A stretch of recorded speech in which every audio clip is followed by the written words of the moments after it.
guys, it's Finn. I haven't done a video for ages, so I thought I'd better remedy that. The thing is, now, at a year and 4 months on tea, there isn't really that much to say on a regular basis.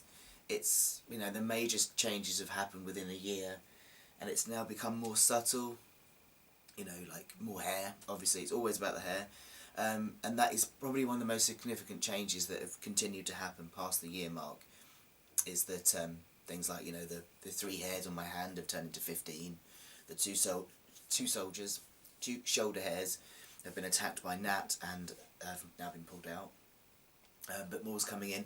I'm just getting hairier and hairier, and as much as I'd like to talk about that every month, it's probably a little bit pointless.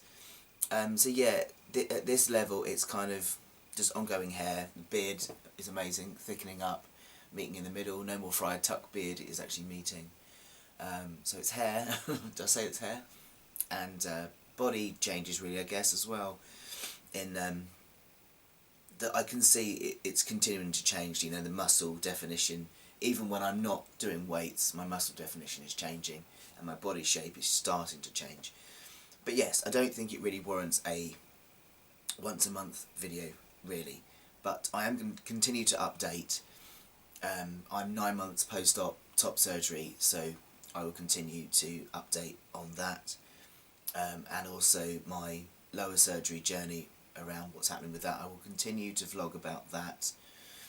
But I've also started a Tumblr blog, because I figure that unlike most stuff from top surgery, it's going to be quite hard to talk about some of the lower surgery stuff in a video kind of format. I might end up getting chucked off YouTube if I start flashing it about. So I am going to still do updates on my channel here, but I'm also going to do more intimate ones on my Tumblr blog about my lower surgery stuff. So I'll put a link to that at the bottom, and keep you updated. So at this stage of my transition, the kind of updates really are to do with the more external side of things, the more existential stuff to do with just learning to live as a man where I haven't been socialised as a man.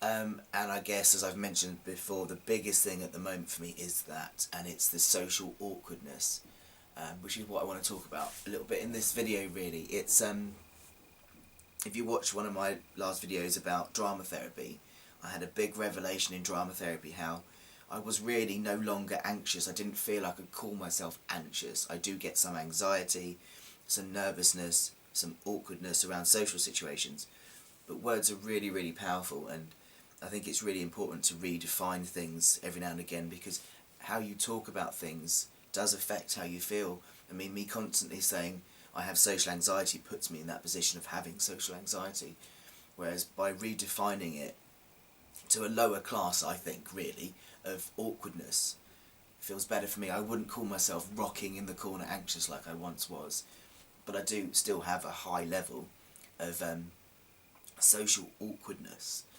And that's for a number of reasons, really. I mean, I drunk since the age of 13, so I never really learnt how to properly socialise other than via the medium of booze and drugs. So I'm learning how to do that without that crutch. And also because I don't know what it is to socialise and be a man. You know, I used to kind of, although I took this seriously before I started testosterone, I kind of almost poo-pooed it, that, you know, I could just carry on being how I was being and that was going to be fine. You know, I didn't want to compromise myself, and I still don't. But I'm very, very aware that it's very different socialising as a male than it is socialising as a female. And I'm fumbling in the dark because I haven't got a clue what I'm doing.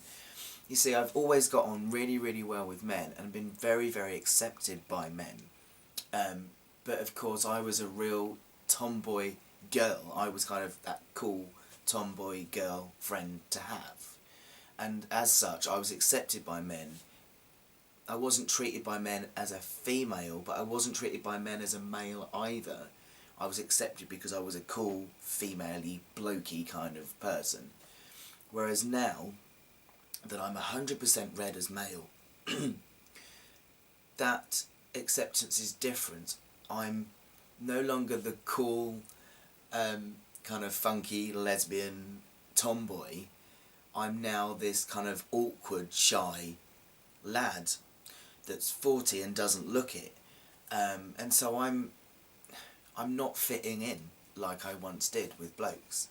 And I'm finding that really, really hard, really, really hard. And I don't quite know how to remedy it other than just go through it, I guess.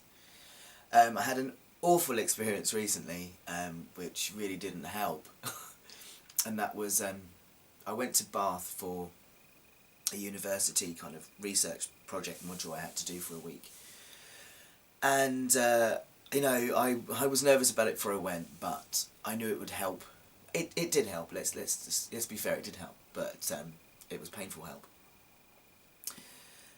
So I had to live in for a week to do this research project, and the research project is formed around groups, so you have to actually form a group so that you can be a research team and then go and do your experiment as this group. So this is my worst nightmare, really. And also I'm an alcoholic in recovery. Now, the thing was, with this staying in Bath University for a week, we are all mature students, most are mature students.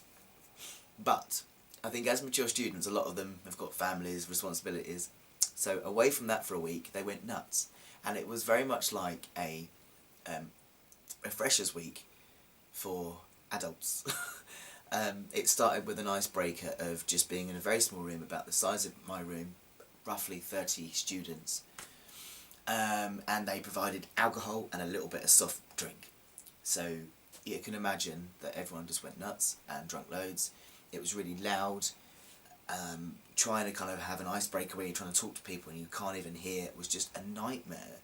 And I had to just go home early. I did the best I could, but I had to go back to my dorms and just get away from it.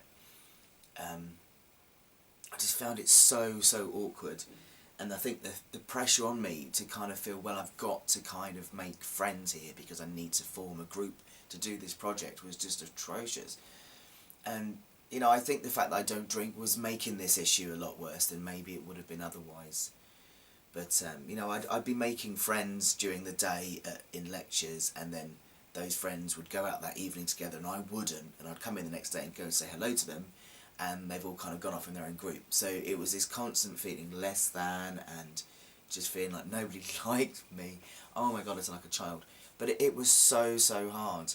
And I'd kind of watch guys just gelling together, and I'd try and gel with them, and it just wasn't feeling right. It was just so hard. By the end of the week, I did actually end up finding a couple of people that didn't drink, or didn't drink very much, and we formed a group, and it was okay. But, so yeah, I do think on the one hand a lot of it was to do with my issues with alcohol and my not being able to kind of interact with people like that. Not that I really want to anyway, because to be honest, at the end of this week, the friendships that were formed via alcohol were the groups that broke down the most in their research project and were arguing. So I know it's not really helpful. You know, I don't want or need a false thing like alcohol to help me make friends. It's not what I want or what I choose for myself anymore. But at the same time, even without that, just the awkwardness I felt trying to relate to blokes was just so hard, and it makes me feel very dysphoric when I then end up with lots of women. I know it's not an issue, I know a lot of guys hang around with women, but for me as a trans man, to know I'm accepted is to kind of, you know, when I'm grabbed by blokes and talked to like another bloke, that for me is feeling accepted, and that's what I'm looking for right now, that validation that I'm seen and accepted as the man I am, and I don't feel I got that.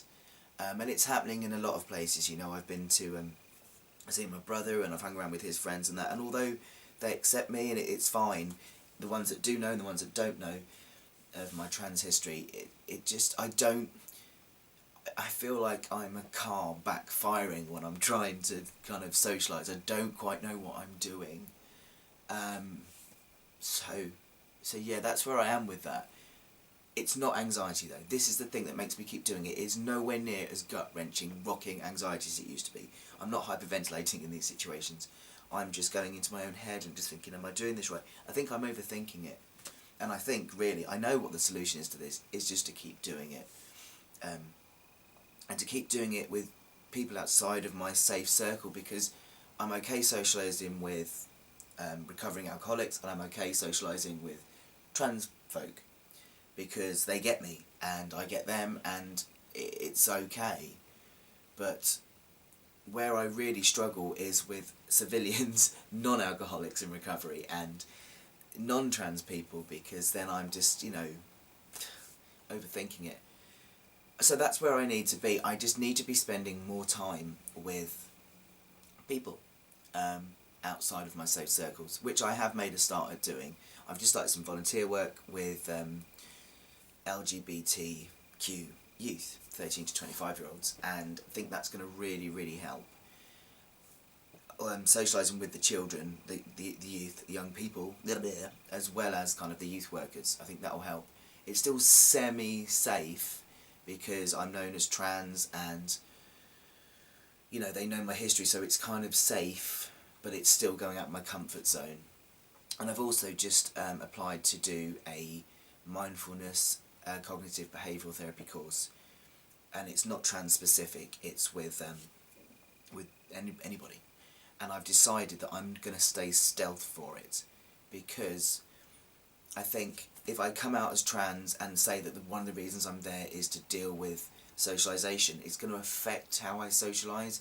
So I'm going to go in there and say that I'm there because my anxiety is less, but I'm still having social issues, and not disclose as trans thing. That will help me with the men that are in the group and the females that are in the group, to kind of relearn and relook at how I'm socialising with people that have no idea of my background. Because I just need more practice. I know the answer to this, but I want to share it and talk about it, because I know I'm not the only one that has this frustration. It's really, really difficult. I've kind of moved from being this... I get on well with people, I do. But of course I'm seen very differently than I once was, and I've moved from being a funky tomboy person to this quite awkward, shy lad, and it's very weird.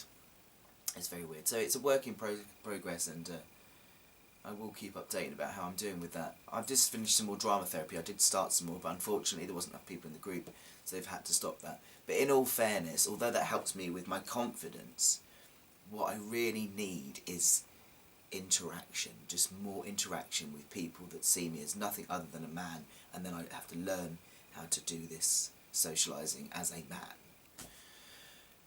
You'd think it wasn't that much different, but it is, and it's in very subtle ways that are very difficult to explain. Like I've said before, I think, where one of my brother's friends kind of did this low high five thing, and I kind of just backed off from him because I didn't quite know what was going on, and he looked offended. And it's little things like that, like little arm punches and certain ways of hugging, and that you just take for granted that you wouldn't even know. As women, as a woman, there were certain social etiquettes, places you can touch on a person and what have you, that are so socially ingrained you don't even realise you've learnt them. And there's stuff between men that I see them doing, and I haven't been taught this, and I don't know what I'm doing. Everybody else will probably go, oh, don't worry about it, it doesn't matter. It does. It really, really does. It's very noticeable that I'm not your average guy. And that's alright, it'll come. It's only a year and 4 months on T, and I've lived far longer in a female incarnation than I have in a male incarnation, so it's going to take a while. But yeah, just want to share where I'm at with that. So I will keep updating about the kind of lifey stuff that's happening now, because that is where it is for me. Although there's still medical stuff happening, and I will vlog about that, the biggest part of my transition now is just going from the internal to the external. I spent a lot of time on my internal self, fixing a lot of things, and now it's time to interact in the world and to kind of face some fears around just being an average normal guy in the world. Exciting stuff. But yes. Anyway, I hope everyone's really, really well. I will update soon. I will put a link at the bottom to my Tumblr vlog, and yes, see you very soon. Take care.